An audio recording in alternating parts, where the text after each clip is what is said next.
Salut les amis, c'est Winsleg. Aujourd'hui j'ai mis ma casquette afin de ne pas vous spoiler l'évolution de ma greffe de cheveux. Si vous trouvez que j'ai une voix un petit peu différente de d'habitude, c'est normal, je suis un petit peu malade, mais bref, on s'en fout. Vous êtes très nombreux à me demander, à me dire écoute Winsleg, tu as fait une greffe de cheveux, même deux, c'est cool tout ça, mais imaginons si tu continues de perdre tes cheveux, si ta calvitie évolue, qu'est-ce qu'il va se passer concrètement au niveau de ton crâne? Eh bien, nous allons répondre à cette question tout de suite, c'est parti!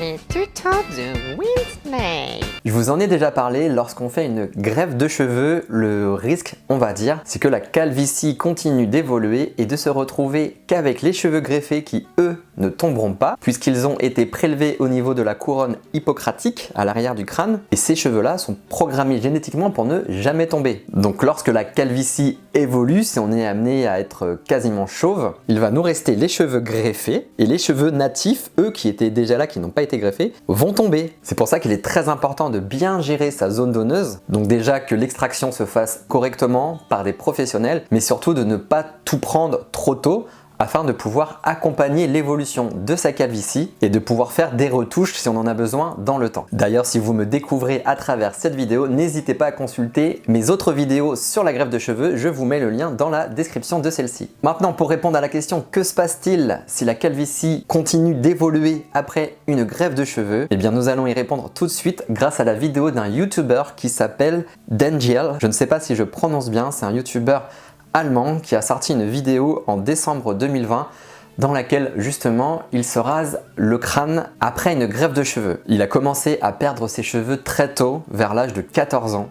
Donc on parle de calvitie précoce, et il a décidé de faire une greffe de cheveux à l'âge de 19 ans afin surtout de combler ses golfs. Donc dans la vidéo qu'on va voir ensemble, enfin des extraits, si vous voulez en savoir plus, je vous mettrai le lien de sa vidéo dans la description de la mienne. Il a aujourd'hui 24 ans. Donc entre l'époque de sa greffe de cheveux et aujourd'hui, il s'est écoulé 5 années pendant lesquelles sa calvitie a continué d'évoluer et donc ses cheveux de tomber. Donc voilà ce jeune homme de 24 ans qui va se raser les cheveux pour son 24e anniversaire. Donc là, comme vous pouvez le voir, on ne pourrait pas vraiment deviner que sa calvitie a évolué, c'est camouflé par sa coiffure.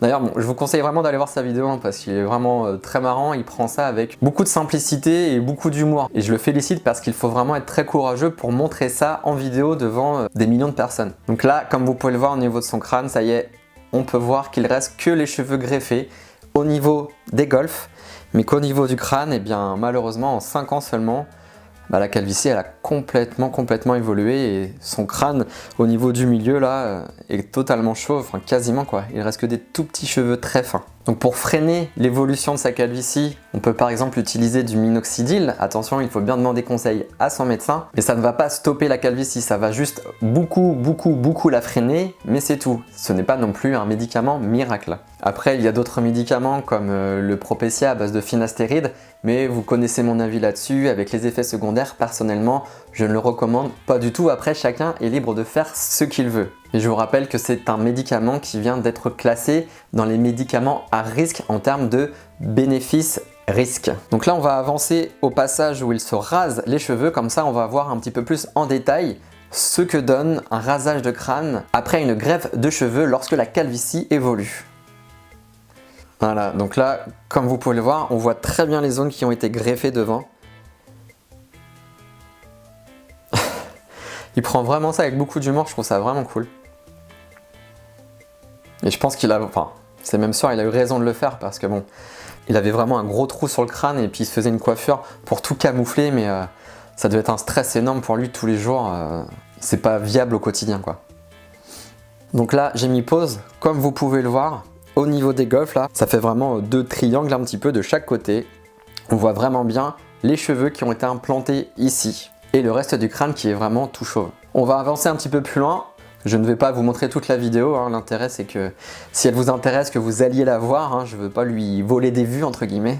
Donc là j'ai fait pause, on peut vraiment bien voir le tracé de la ligne frontale qui est bien délimité par la greffe, les golfs bien remplis et puis la partie du milieu qui s'est complètement creusée. Bon, je remets play parce que ce n'est pas la pose la plus flatteuse pour lui. Voilà, ça l'a fait rigoler aussi. Et on va essayer de voir sa zone donneuse. Voilà, donc là comme vous pouvez le voir, même sur un crâne rasé, là on devine la zone donneuse. Pourquoi? Donc ça, je vous l'ai expliqué pareil dans une précédente vidéo. Lorsqu'on fait une greffe de cheveux, il faut bien préciser que par la suite, on désire porter les cheveux très courts. Comme ça, on va vous prélever des cheveux sur une zone plus étendue de la couronne hippocratique. Alors que là, comme vous pouvez le voir, c'est assez délimité, hein, ça fait une sorte de petit rectangle. Alors que lorsqu'on va prélever les cheveux sur une zone beaucoup plus étendue, ça va beaucoup moins se voir et surtout, sa greffe de cheveux a été réalisée il y a 5 ans et il faut savoir qu'en 5 ans, les techniques ont encore évolué. Pareil, je vous en ai parlé dans mes précédentes vidéos, entre ma première et ma deuxième greffe de cheveux, ce ne sont pas les mêmes outils d'extraction qui ont été utilisés. Et clairement, on voit la différence.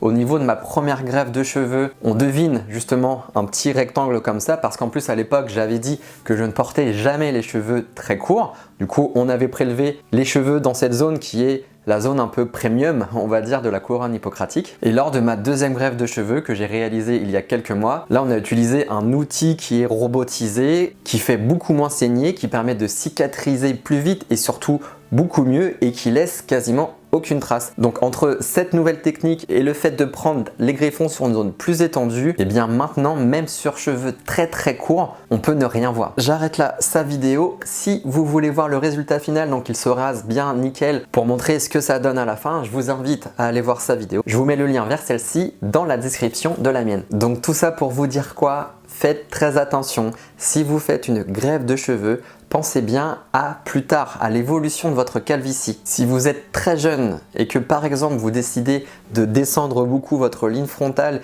et d'énormément densifier votre chevelure en prenant la quasi-totalité de votre zone donneuse, eh bien malheureusement, le jour où votre calvitie va continuer d'évoluer, un peu comme pour ce jeune homme, eh bien vous n'aurez plus suffisamment de cheveux au niveau de votre zone donneuse pour faire des greffes complémentaires. C'est pour ça que je dis toujours réfléchissez avant de vous lancer dans cette grande aventure qui est la greffe de cheveux, parce que malheureusement, dans la plus grande partie des cas, ce n'est pas en une seule greffe que pouf, votre calvitie sera envolée. Malheureusement, non, il y a de très fortes chances que celle-ci continue d'évoluer et qu'une, deux, trois retouches doivent être refaites dans le futur. Si vous prenez mon cas personnel, par exemple, j'ai fait ma première greffe de cheveux il y a 4 ans, j'ai fait ma première retouche là il y a quelques mois. Je prends bientôt 40 ans, je ne sais pas si ma calvitie va continuer d'évoluer en sachant que je mettais du minoxidil mais que pour le moment mon cuir chevelu ne le tolère plus, donc j'ai été obligé d'arrêter. Je ne veux pas prendre de finastéride, donc clairement là je suis juste dépendant de l'humeur de ma calvitie. Si elle décide de s'énerver en mode puissance 1000, eh bien ça fera comme ce jeune homme, donc je vais avoir mes cheveux greffés et des trous là où la calvitie va continuer d'évoluer. La clinique m'a dit que j'avais encore suffisamment de cheveux au niveau de la zone donneuse pour réaliser au besoin une 3e greffe, même si j'espère ne pas avoir à la faire. Mais si je dois faire une 3e greffe dans 2-3 ans et que ma calvitie continue encore d'évoluer jusqu'à mes 50 ans, etc., après ce sera fini, je vais avoir forcément des trous, etc. Et comme vous avez pu le voir, lorsqu'on se rase complètement, ça fait moins propre que sur un crâne qui n'a pas été greffé. Bon, après il y a des techniques comme la micropigmentation ou la trichopigmentation afin d'unifier le crâne pour que ça fasse plus esthétique. Mais comme vous vous en rendez compte, hein, la greffe de cheveux n'est pas forcément un long fleuve tranquille, donc surtout réfléchissez bien avant de vous lancer et surtout choisissez une bonne clinique. Voilà les amis, n'hésitez pas à vous abonner à ma chaîne en cliquant sur mon avatar juste à droite ou à regarder une autre vidéo juste en dessous. À mercredi prochain pour un nouveau tuto les amis. Tchou.